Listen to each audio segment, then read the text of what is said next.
আমার দাড়ি আছে, এখন আমার স্ত্রী চাচ্ছে যে দাড়ি কাটার জন্য। এখন আমি কি করব? আমার স্ত্রীকে আমি অনেক বুঝাইছি, কিন্তু আমার স্ত্রী বলছে যে দাড়ি পরে রাখার জন্য।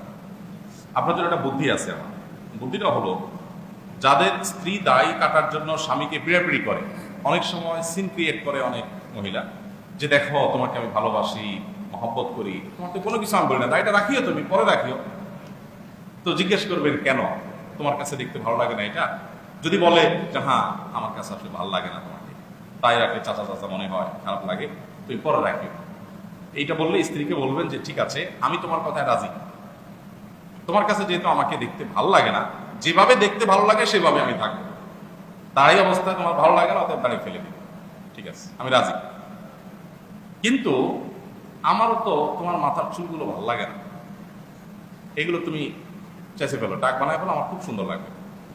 এটা বলার পর তুমি আমার কথা যদি না শোনো, তাহলে তোমার কথায় আমি দাঁড়িয়ে কি দুঃখে চাচবো বলো? আমার পছন্দের কোনো মূল্য তোমার কাছে যদি না থাকে, তাহলে তোমার পছন্দকে আমি কেন মূল্যায়ন করবো বলো? বুঝতে পারছেন পলিসি? এই বুদ্ধি খাটায় দেখে যে বউ আপনাকে আর দাঁড়িয়ে চাচতে বলতে পারবে না। যাই হোক, সেই পর্যায় পর্যন্ত না যান, কিন্তু স্ত্রীকে বিভিন্নভাবে বোঝানোর চেষ্টা করেন। যদি না বোঝাতে পারেন, তাহলে স্ত্রীকে খুশি করার জন্য দাঁড়িয়ে চাচা জায়েজ হবে না। লা তাআতালি মাখলুকুন ফি মাসিয়াতিল খালিক। আল্লাহ অবাধ্য হয়ে কারোর কথা শোনার কোনো সুযোগ